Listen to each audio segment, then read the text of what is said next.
Salut toi! Si vous entendez croc croc croc en fond de vidéo, je suis désolée, c'est Kira qui est en train de manger ses croquettes. On se retrouve aujourd'hui dans une vidéo dans laquelle je vais nettoyer mes bottes d'équitation.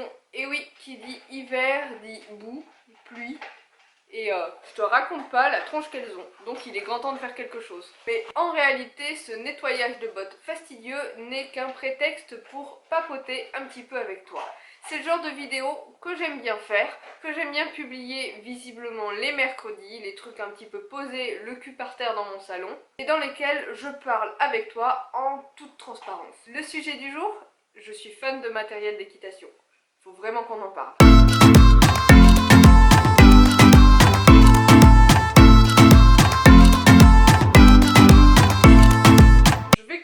Par déballer les bottes et voir l'étendue des dégâts, parce que la dernière fois que je les ai portées c'était de nuit et je sentais la boue coller à mes doigts quand je tenais mes bottes dans les mains, donc ça fait un petit peu peur. Ah my god.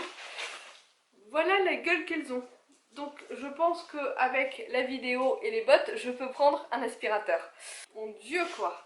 Si tu te poses la question, ce sont des bottes Fuganza que j'ai acheté il y a maintenant 2 ans et demi et que j'utilise pas très régulièrement, je dois l'admettre, parce que j'essaye de les préserver un maximum et j'avais envie de monter en botte ces derniers temps. Je ne sais pas si c'était une très bonne idée. Elle pue, je t'imagine même pas comme elle pue. Donc en même temps que je vais les décrasser, je vais te parler de mon cas. Pour les décrasser, je vais utiliser une arme de guerre et je vais commencer par décrotter un petit peu les semelles. Quoi qu'il en soit, pourquoi aujourd'hui j'ai envie de faire cette vidéo qui risque de durer 3 plombes, je ne vais pas te mentir. Tout simplement parce que en m'affichant sur les réseaux, sur internet, sur YouTube notamment et sur Instagram, tu te doutes bien que je suis plutôt sujet à la critique. Putain, la gueule qu'elles ont, regarde comme elles sont en dessous quoi. Je suis plutôt victime de critiques qui, très sincèrement, ne m'atteignent pas beaucoup. Mon salon va être crotteux, t'imagines même pas. J'allais pas faire ça dehors non plus, il fait genre moins 12 000 degrés.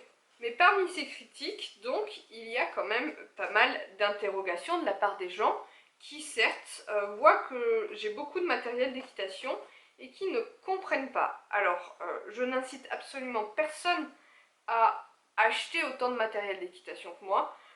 Vous avez vu que depuis le début de la chaîne, ça fait quand même 5 ans et demi que j'ai cette chaîne YouTube.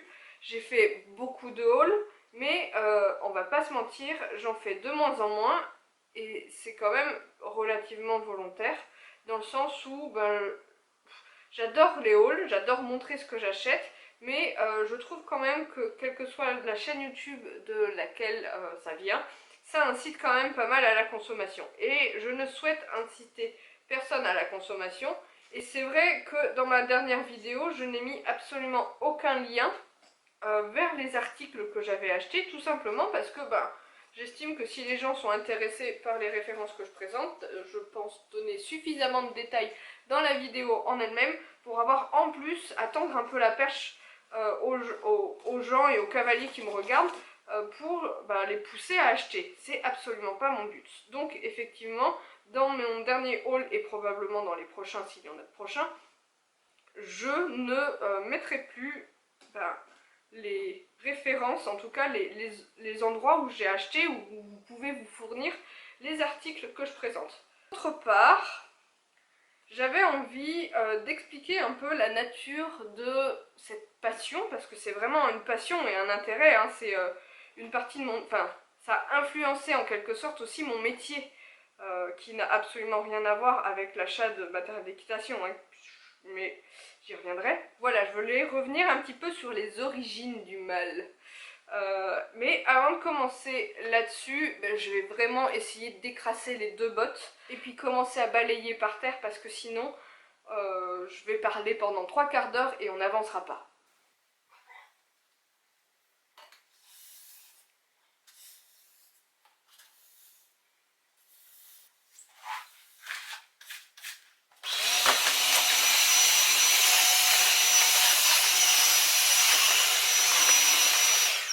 En vrai, ça s'est fini dans la baignoire. Bon, passons à la suite. je vais mettre une petite éponge dans de l'eau, comme ça.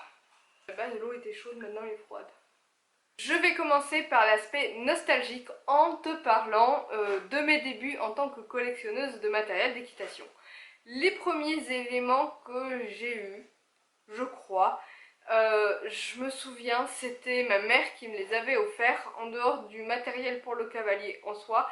C'était une petite boîte rouge de chez Decathlon avec son lot de brosses. Ça, je crois que c'est vraiment le premier truc, le tout premier truc que j'ai eu en ma possession en tant que cavalière de club. Ce sont mes propres brosses. Et ben là, c'était le début de la fin. Regarde, j'ai de la boue, même sur la tirette. Je me souviens aussi que ma toute première couleur d'ensemble, c'était du rouge. Mon premier tapis était rouge. J'avais acheté aussi un peu plus tard les guêtres assorties. Mais malgré ça, de ce dont je me souviens, je sais que j'avais un licol bleu roi, acheté chez Decathlon. Bref, l'effet Smarties, ça me connaissait bien. La question à se poser, c'est quand a commencé cette fameuse collectionnite et pourquoi? Eh bien, je pense que c'est un peu pareil dans tous les centres équestres. T'as toujours un groupe de personnes qui aiment bien faire la compète de matos d'équitation. Et malheureusement, à l'époque, j'ai été un petit peu influencée, je vais pas le cacher, par ce type de personnes. C'est-à-dire qu'elles venaient elles-mêmes d'autres centres équestres, peut-être des centres équestres un peu plus huppés, un peu plus axés compétition, chevaux de propriétaires, etc. que mon propre centre équestre. Et du coup, voilà, il y a eu ça comme aspect qui m'a incité à vouloir suivre un peu la tendance. Elles achetaient des trucs en soi complètement inutiles pour des cavalières de club, c'est-à-dire des bridons, des trucs comme ça, enfin tout simplement parce qu'elles en avaient envie, mais vous vous en doutez, à l'époque on avait quoi, 12, 13 ans, peut-être 14 ans à tout casser, et ce n'était pas nous qui achetions notre matériel d'équitation, ou plutôt on se faisait offrir notre matériel d'équitation par le biais d'argent de poche qu'on économisait pour acheter ces trucs-là, ces trucs un peu inutiles en tant que cavalier de club. Mon avis sur la question aujourd'hui sur le cavalier de club qui possède son matériel d'équitation, eh bien, je suis un peu mitigée dans le sens, la question est, est-ce que je regrette cette époque-là du vouloir acheter, faire comme les copines? Je pense que non, parce que finalement ça a suscité un intérêt pour moi pour le matériel d'équitation, dans le sens où j'ai commencé à m'intéresser à la façon d'utiliser le matériel d'équitation à bon escient. C'est-à-dire que très tôt, j'ai su qu'un mort-pélame était quelque chose d'assez rigoureux pour le cheval. Très vite, j'ai su que certains tapis d'équitation étaient sûrement plus chers que d'autres et mieux finis parce qu'ils avaient du nid d'abeilles, etc. Chose qu'à l'époque, il y a 15 ans de ça, vous vous en doutez bien, Decathlon ne proposait pas du tout. Bref, ce sont des choses auxquelles j'ai commencé à m'intéresser tôt, je pense vers l'âge de 13-14 ans, peut-être 15 ans tout au plus, et qui ont continué finalement de me suivre dans mon parcours équestre et dans ma collectionnite de matos d'équitation. Est-ce que, avec le recul, je suis heureuse d'avoir acheté autant de choses à l'époque? Je vais te dire que non, parce que finalement, de tout ce que j'ai acheté à l'époque, tu t'en doutes bien, depuis c'est déjà soit mort, soit vendu. Mais après, on parle de choses que j'ai achetées, on va dire, quand j'avais genre 15 ans. J'ai plus de 30 ans, du matériel de plus de 15 ans, quand t'achètes que tes cavaliers de club. C'est pas étonnant que ça n'existe plus quand t'as mon âge. Par contre, je ne parle pas très français dans cette vidéo. Donc la question c'est, est-ce que j'ai été influencée à l'époque pour cette fameuse addiction? J'ai envie de dire oui, mais c'est encore le cas, puisque oui, les hauls des influenceurs équestres et les jolies photos des marques sur Instagram, etc. Me donnent envie de remplir mes wishlists à longueur de journée. Maintenant que j'ai parlé un petit peu de l'aspect nostalgique, je vais te dire où j'en suis de mon nettoyage de bottes d'équitation. J'ai fini par craquer et utiliser un peu de savon glycériné pour enlever les traces de boue, parce que plus je mettais d'eau, plus ça étalait la boue. Donc j'utilise très rarement du savon glycériné sur mes bottes, voire même jamais, mais là j'ai craqué, il fallait absolument que j'arrive à les nettoyer correctement. Donc on va continuer dans le vif du sujet en se demandant ensemble si je suis attachée à mon matériel d'équitation. Et entre nous, franchement je m'en rends compte aujourd'hui, la réponse est oui et archi oui, parce que chaque fois que j'achète du matériel d'équitation, finalement, quel qu'il soit, c'est soit un gros coup de cœur et un craquage un petit peu imprévu, soit quelque chose que j'ai attendu et pour lesquels j'ai économisé ou attendu une bonne affaire, une bonne occasion. Et donc à chaque fois, finalement, j'ai un peu de mal à me détacher de ce matériel d'équitation. J'ai l'impression d'avoir dûment réfléchi et de devoir m'en séparer ou de le vendre, ça me fait toujours un petit peu mal au cœur. Et aujourd'hui, je dis que je m'en rends compte tout particulièrement parce que je suis en train de vouloir racheter une selle de dressage. Je peine comme jamais à trouver une selle de dressage marron parce que quand je me suis équipée la première fois en dressage, j'ai acheté de jolis articles en marron. Et aujourd'hui que j'ai du mal à trouver une selle de dressage, je me dis que malgré tout le noir est beaucoup plus facile à trouver en dressage et que ouais, ça pourrait à peu près faire joli sur poney, mais je suis tellement attachée à mon matériel, notamment les cuirs marrons à tendance dressage, ces bottes là en faisant largement partie, que j'ai du mal à vouloir passer vers du cuir noir et je pense que je ne le ferai pas, tout simplement. Mais par contre, se pose la question de si je n'avais plus mon cheval, si je n'avais plus Hélion, quelle que soit la raison, est-ce que je garderais tout par nostalgie? Et la réponse est non, absolument pas. Tout simplement parce que c'est pas Hélion, c'est pas lui. Il y a des choses que j'ai achetées avant lui, tout particulièrement pas mal de tapis de selle qui lui vont correctement bien, auxquels je suis attachée, mais il y a tout un tas de choses que j'ai achetées après avoir eu Hélion et pour Hélion, et pour autant, si je n'avais plus Hélion, eh bien je les garderais pas, sauf peut-être 2-3 bricoles pour l'aspect nostalgique, mais je les garderais pas, ce serait trop douloureux pour moi, non. Comme tu le sais, j'ai l'intention qu'Hélion soit le cheval de ma vie et probablement le seul, même pas probablement, j'ai absolument pas envie d'avoir un autre cheval. Et du coup, si j'avais plus Hélion pour une raison X ou Y, je vous verrais pas l'intérêt de garder tout ce matériel. Non.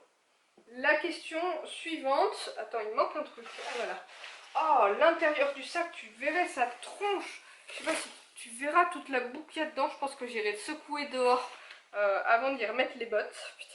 Non, je cherchais ça. Une petite crème de cirage de la marque Monsieur Chaussures que j'ai galéré à trouver parce que pour trouver la bonne couleur de cirage pour ces bottes là, c'est un petit peu l'enfer. Et il faut que je te montre avant de continuer.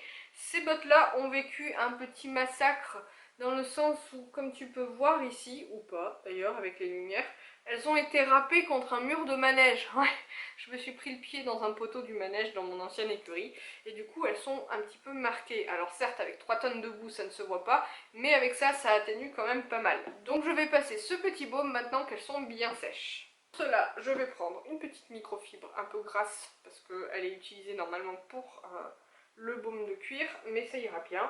Et hop, on va y aller généreusement. Bon, la question qui s'ensuit, c'est que avec cette accumulation de matériel d'équitation, il faut se demander si, malgré tout ça, je n'ai pas du matériel inutile. Ben, franchement, ouais, carrément. J'ai des choses qui ne me servent absolument pas, dans le sens où, pas parce qu'elles sont inutiles, mais parce que je ne pense pas à m'en servir. J'ai toujours des choses un peu au cas où, genre des bandes de repos, alors que mon poney vit dehors. Je m'en suis servi dernièrement pour un transport. Je me suis dit que ce serait l'occasion de les utiliser. Mais même, puisque je vais quand même aborder la question, parmi mes tapis de selle, il y en a que j'utilise très peu. Et je pense que je vais continuer de le faire parce que parmi ces petites pièces de collection, parce qu'il y en a vraiment qui ne se font absolument plus et que je ne trouverai plus jamais. Et auxquels, esthétiquement parlant en tout cas, je suis plutôt attachée. Donc, quand je vois l'expérience que j'ai eue il y a quelques semaines de ça, que mon tapis Pénélope Le Prévost à 100 balles s'est pris dans une porte d'écurie et c'est juste arraché le tissu sur une poignée, le truc il est devenu dégueulasse, on dirait qu'il a été bouffé par des souris. Quand je vois ça, bah, je me dis que je vais continuer à ne pas me servir de certains d'entre eux très régulièrement parce que j'ai trop peur de les abîmer. C'est ridicule, hein, mais j'en ai un nombre suffisamment suffisant suffisamment suffisant, enfin grandement suffisant en gros, pour ne pas avoir à abîmer prématurément mes chouchous en fait. Je dis pas qu'il y en a que je n'aime pas, au contraire, je crois que je les aime tous mes tapis, mais tout simplement qu'il y en a certes qui sont un peu plus rustiques que d'autres, genre le tapis Fuganza qui va bien, les jours de pluie et compagnie, et ben ça va très bien. Et finalement, pourquoi ne pas vendre le matériel qui ne sert pas? Eh bien je l'ai dit tout à l'heure, parce que j'y suis attachée, je me dis toujours au cas où, et puis que pour certains d'entre eux, je me suis un petit peu cassé le cul, excuse-moi l'expression, à les trouver, soit dans mes prix, soit parce que c'était des fins de collection, etc. Et je vais faire une magnifique transition en parlant prix et budget, puisque cette petite collectionnite a forcément des conséquences. Bon, quand même, avant de parler de ça, je vais répondre une bonne fois pour toutes à une putain de question qui revient sans arrêt. Pourquoi autant de tapis? Pourquoi autant d'ensemble? Ça sert à rien, tu fais trop ta belle. Eh ben écoute, t'as qu'à en parler avec mon psy, je suis sûre que vous pourrez en débattre pendant des heures et que lui aura sûrement une réponse. Puis entre nous, je préfère m'acheter un tapis de sel que me payer une séance de psy. Donc parlons un petit peu de la fameuse douloureuse. Je n'ai pas de secret pour toi, je ne vais pas te dévoiler mon salaire, hein, mais si je devais estimer un budget mensuel que j'attribue au matériel d'équitation, entre les mois dans lesquels j'essaye d'être raisonnable et ceux pendant lesquels je fais une véritable orgie, j'estimerais mes dépenses mensuelles à environ 10% de mon salaire. Si tu te demandes si je suis obligée de faire des sacrifices pour m'acheter du matériel d'équitation, j'ai envie de te répondre qu'en ayant un loyer, en payant des courses, en ayant un cheval, donc une pension pour mon cheval, les soins qui en découlent, j'ai envie de te demander, à ton avis? Oui, bien sûr, je crois que ça fait au moins 4 ans, 3 ou 4 ans que je ne me suis pas acheté un jean dans un magasin. Je passe par Vinted pour éviter la surconsommation, certes, mais aussi pour économiser de l'argent. Ça fait des années que je ne me suis pas acheté un bouquin qui ne parle pas de chevaux ou d'équitation. Ça fait, je ne compte même plus depuis quand je ne me suis pas acheté une palette de maquillage. D'ailleurs, je préfère me les faire offrir à mon anniversaire ou pour certaines occasions. Et oui, bien sûr que je fais des sacrifices sur d'autres choses que je trouve tout aussi superflues à mon sens que le matériel d'équitation. Mais si je ne dépensais pas cet argent dans du matériel d'équitation, je me connais, je le dépenserais ailleurs. Quand je ne montais plus à cheval, j'achetais des palettes de maquillage à foison. C'était complètement abusif aussi. Et oui, j'avoue être une acheteuse compulsive, quel que soit le domaine. Quoique, avec du recul, je pense que je me suis quand même pas mal calmée avec les années. Toutefois, est-ce que j'ai un prix maximum pour les articles que j'achète? Eh bien oui, j'en avais d'ailleurs fait une vidéo, je te la mettrai en barre d'infos. Ce sont mes prix psychologiques. J'ai pas envie de dépenser trop d'argent dans certaines choses, tout simplement parce que ça ne me ressemble pas. Par exemple, je mets idéalement 50 à 60 € grand maximum dans un tapis de sel, et quand il fait 40 balles, eh bien ça m'arrange. Ok, des fois je dépasse un petit peu les bornes, ça a été le cas notamment l'année dernière avec le tapis PS of Sweden, et c'est pour ça d'ailleurs que ça me fait autant mal au cœur que mon tapis Pénélope soit complètement destroy, tout simplement parce que 95 €, ce n'est pas le prix normalement que je mets dans un tapis de sel. Donc oui, bien sûr, j'ai des prix psychologiques pour le matériel que j'achète. C'est d'ailleurs pour ça que pour certains éléments, j'attends la bonne occasion ou un déstockage. Mais aussi, je ne veux pas acheter du matériel qui ne me ressemble pas. Je ne suis pas au quotidien quelqu'un qui adule les marques du tout, qui suit forcément la tendance. Et je crois qu'aujourd'hui, je suis un petit peu pareil dans l'achat de mon matériel d'équitation.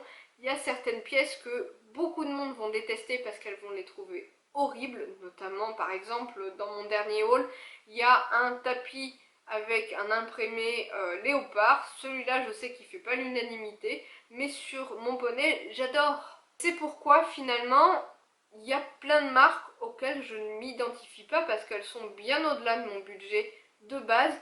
Je suis pas quelqu'un dans une classe moyenne très élevée, quand je t'ai dit que j'aurais aucun secret pour toi dans cette vidéo. Et c'est la raison pour laquelle je ne vois pas l'intérêt de dépenser énormément d'argent dans certains articles. Par exemple, si tu me donnais 4000 euros, je n'irais pas acheter une selle à 4000 euros, même sur mesure, même parfaite pour mon poney. Non, ça n'arrivera pas, tout simplement parce que c'est pas la valeur que j'ai envie de mettre dans une selle d'équitation, et pourtant, j'y reviens, ça fait partie de mon métier. C'est-à-dire que je suis certes une petite secrétaire derrière un bureau, mais autour de moi, la clientèle qui est visée par la marque pour laquelle je travaille est une clientèle plutôt soit aisée, soit des personnes qui mettent des années et des années à économiser pour une selle sur mesure pour leur cheval, et pourtant je ne m'identifie ni à l'un ni à l'autre. Quand je suis au travail, je m'efforce de ne pas penser avec mon portefeuille, justement parce que je ne suis pas de ces clients-là. Tout simplement parce que si j'avais ce budget-là, déjà c'est le prix que j'ai mis dans ma voiture d'occasion, mais ok, j'achèterai peut-être une selle, et puis en plus j'achèterai un téléphone portable, je ferai peut-être un voyage ou un week-end avec mon homme. Bref, il y a tellement de façons différentes de dépenser 4000 euros. Bien, je ne pense pas m'en servir de cette façon-là. J'aurais un petit peu l'impression d'oublier d'où je viens et la valeur que j'apporte aux choses initialement. Enfin, je vais conclure cette vidéo avec un tout dernier point, mais avant, je vais te montrer mes bottes. Elles ont séché, bien imbibé le produit, et ça y est, elles sont enfin propres. Crois-moi, je ne suis pas prête de les réutiliser de sitôt. J'ai pas envie de les rendre boueuses, et justement, ça fait partie de ces fameux articles que j'ai envie de préserver le plus longtemps, mais pour ne pas m'en servir, j'en ai un équivalent dans une marque ou dans une gamme plus pourrie. Faut pas se mentir, parce que mes boots et mes chaps de tous les jours, c'est des Fuganza en plastoc, et j'en suis tout à fait contente pour le taf qu'elles font. Mais c'est sûr, ça donne cette impression de multiplication dans ma sellerie qui me va si bien. Bon, le dernier point à aborder, comme je le disais, c'est finalement, est-ce que je regrette cette passion? Est-ce que je regrette certains achats? Et en fait, non. Oui, ce sont des sacrifices. Oui, c'est aussi une perche tendue aux critiques sur les réseaux, sur internet, etc. Mais c'est aussi une partie de moi. Je pense, comme je le disais tout à l'heure, que si tu m'enlèves ça, si tu m'enlèves le poney, le matériel d'équitation, j'aurai d'autres types d'addictions, de dépenses. Je ne fume pas, je ne bois pas, je n'ai pas d'autre addiction à part ça. Et même si ça coûte cher, je pense que un budget clope pour un gros fumeur est quand même bien moindre que ce que je dépense moi personnellement dans mon matériel d'équitation. Il y a un dicton qui dit aux parents qui s'inquiètent un petit peu pour les enfants: si vous ne voulez pas que votre enfant soit addict aux drogues, à l'alcool et aux mauvaises choses, faites-lui faire de l'équitation, il n'aura plus un rond pour ces choses-là. Donc, en gros, oui, c'est un trait de ma personnalité. J'aime composer les différents articles, m'intéresser aux différentes matières, les façons dont le matériel d'équitation évolue, et aussi m'en servir un petit peu pour faire des jolis looks à mon poney, même parfois à moi, même si je dois admettre que je suis souvent habillée comme un sac, même au cheval, surtout au cheval et surtout en ce moment. Mais crois-moi, je ne cherche pas à influencer qui que ce soit à faire la même chose que moi. J'ai des mois où je suis en no-buy, des trimestres même où je suis en no-buy, tout simplement parce que j'ai envie d'allouer le budget que je mettrais dans du matériel d'équitation pour autre chose, ou pour un achat plus conséquent pour mon cheval, etc. Et j'en suis pas forcément moins frustrée, même si, ouais, ok, je mets plein de choses dans ma wishlist pendant ce temps-là. Je me dis aussi, ah tiens, j'ai loupé cette bonne affaire, oh mince, il y a cette bonne affaire-là, mais crois-moi, je m'en remettrai. Sur ce, j'espère que cette vidéo blabla t'aura plu. Je te dis à bientôt pour une nouvelle vidéo, et normalement, samedi, il y a une vidéo avec poney. Allez, ciao ciao! Un genre de petit chit-chat, et on vient de voir une queue de chien passer, et voilà la tête du chien. Oh mon toutou, oh je voulais câlin.